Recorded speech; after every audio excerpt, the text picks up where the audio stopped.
नमस्कार. मी Pimpri Chinchwad electrical contractor असोसिएशनचा कार्याध्यक्ष संतोष सौंदनकर आज या ठिकाणी महावितरणच्या गणेशखिंड परिमंडल कार्यालयाचा इथे बराचसा इथे घोळ आणि भ्रष्टाचार झालेला आहे. साधारणपणे 2.5 कोटीचं आज सँक्शनमध्ये जरी घोळ दिसत असेल वरचा, परंतु हा घोळ साधारणपणे 20-25 कोटीच्या घरातला आहे. आम्ही सर्वजण कॉन्ट्रॅक्टर इलेक्ट्रिकलचं काम करत असताना 1.3 मध्ये ज्यावेळेस आम्ही काम करत असतो त्यावेळेस आम्हाला सर्व नियम सांगितले जातात. आज या ठिकाणी 11 एकरचा हा इंडस्ट्रीयल भूखंड आहे, औद्योगिक, आणि ह्या भूखंडाचा जर आमच्या विजेच्या वापराप्रमाणे किंवा थंब रूल प्रमाणे जर लोड बघितला तर हा साधारणपणे 8.5 ते 9 MVA लोड हा जातो. आणि 8.5 ते 9 MVA लोड जात असताना 3.5 MVAच्या पुढे महावितरण हे सबस्टेशनसाठी किमान 10 गुंठे जागा किंवा 6 गुंठे जागा ही त्या बिल्डरकडनं, विकसकाकडनं घेत असते. आज या ठिकाणी हा एवढं सगळं काम चालू असताना या ठिकाणी कन्स्ट्रक्शन मीटर पण घेतलेले आहेत 1-2 ठिकाणी. काही ठिकाणी कन्स्ट्रक्शन मीटरही घेतलेले नाहीयेत. 1-2 कन्स्ट्रक्शन मीटरवर इथं आज 18 लोकांची कामं चालू आहेत.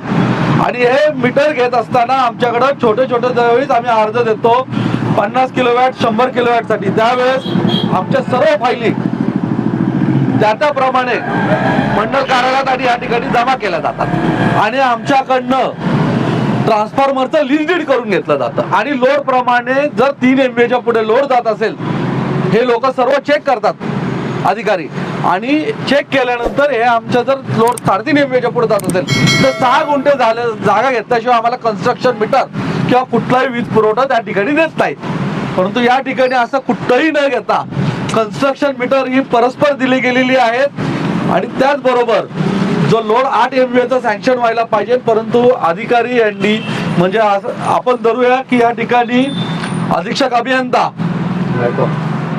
सिंहाजीराव गायकवाड हे देखील याच्यासाठी संपूर्णपणे जबाबदार आहेत.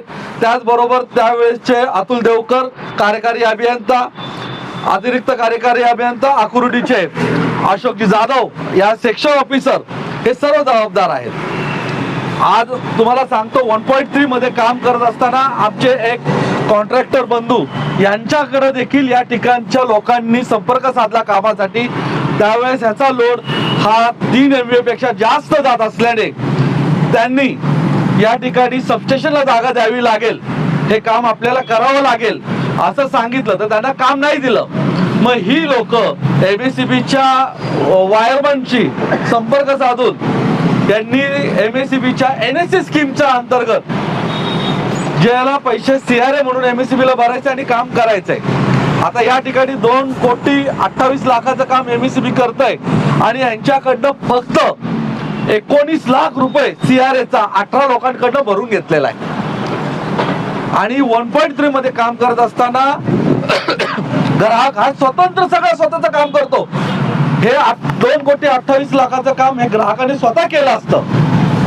प्लस MSEBला 1.3 म्हणून इथं 13 ते 14 लाख रुपये त्याने भरलेही असते.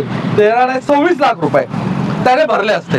परंतु MSEBने हे सर्व अधिकाऱ्यांनी संगनमत करून या ठिकाणी हे सँक्शन दिलेलं आहे. हे सँक्शन देखील पटपट दिलेलं आहे, कुठल्याही नियमाचा याच्यात घेतलेला नाहीये. आणि आपण आज बघू शकता, तुम्हाला आम्ही दाखवतो की याची वर्क ऑर्डर निघालेली नाहीये. NSC स्कीमच्या अंतर्गत हे सँक्शन झाल्यानंतर ग्राहकांनी पैसे भरल्यानंतर महावितरण याची वर्क ऑर्डर करतं, कॉन्ट्रॅक्टर डेप्यूट करतं. परंतु यांना एवढी घाई झालेली आहे की लग्नाच्या अगोदरच हे मुलाचं बारसं करायला निघाले. आपण जर साईटवर बघितलं तर तिथं सगळं महावितरणसाठी जे त्या कनेक्शनसाठी लागणारे 6-वे फीडर पिलर, ट्रान्सफॉर्मरची प्लीन, GODचं त्याचं जे काही मटेरियल आहे, आतले मिनी फीडर पिलरचे स्टँड उभे केलेले आहेत. त्याचबरोबर 22 kV ST लाईन 750 मीटर देखील रस्त्याच्या कडेने खोदून त्यांनी टाकून दिलेली आहे. म्हणजे कॉन्ट्रॅक्टर देखील किती हुशार आहे की त्याला माहिती आहे की हे काम मलाच मिळणार आहे. आणि महावितरण अधिकाऱ्यांच्या संगनमतानेच हे काम होऊ शकतं. कुठलाही ठेकेदार ज्याने काम घेतलं असेल तो काय मनाने करणार नाही. त्याला अधिकाऱ्यांचा आशीर्वाद आहे की हे तू काम कर, आम्ही काम तुलाच देऊ. तेव्हाच तो एवढी आज 1-1.5 कोटीची गुंतवणूक करत आहे. आपण जर बाहेर बघितलं तर रस्त्याला यांनी 250 मीटर केबल टाकली आहे, एस्टिमेट मध्ये 750 मीटर केबल धरलेली आहे. याच्यामध्ये देखील यांचा सगळा घोळ आहे. आणि पुण्यामध्ये अधीक्षक अभियंता गायकवाड साहेब हे सर्व नियम लावतात, प्रत्येक गोष्टीला नियम लावतात. रेड झोन साठी त्यांचे एक वेगळा नियम असतो, स्वतःचे काम करण्यासाठीचा वेगळा नियम असतो. हे सर्व मनमर्जी पद्धतीने त्यांची कामं चालू आहेत. आम्ही याच्यासाठी संघटनेने वेळोवेळी आवाज उठवलेला आहे. आमच्या सर्व कॉन्ट्रॅक्टर बंधूंच्या माध्यमातून, आपल्या सर्व मीडियाच्या माध्यमातून आम्ही राज्याचे मुख्यमंत्री आणि ऊर्जा मंत्री आदरणीय देवेंद्र फडणवीस साहेबांना देखील आम्ही निवेदन देणार आहोत. राज्यमंत्री मेघनाताई बोर्डीकर यांच्या पेनशी आम्ही संवाद साधलेला आहे, त्या देखील आम्हाला पुढच्या आठवड्यात भेटण्याची वेळ देणार आहेत आमच्या शिष्टमंडळाला. त्याचबरोबर या महावितरणचे मुख्य संचालक चेअरमन लोकेशचंद्र साहेब यांना देखील आम्ही काल ईमेलद्वारे तक्रार दिलेली आहे. 8 दिवसात त्यांनी या ठिकाणी त्यांच्यावर चौकशी करून ॲक्शन घेतली पाहिजे. आणि जोपर्यंत ही लोक सबस्टेशनला जागा देत नाही, हे काय म्हणत आहे, आणि याची पूर्ण चौकशी होत आहे MSEB का अधिकाऱ्यांवर, तोपर्यंत हे काम करू नये अशी आमची त्या सर्वांना विनंती आहे.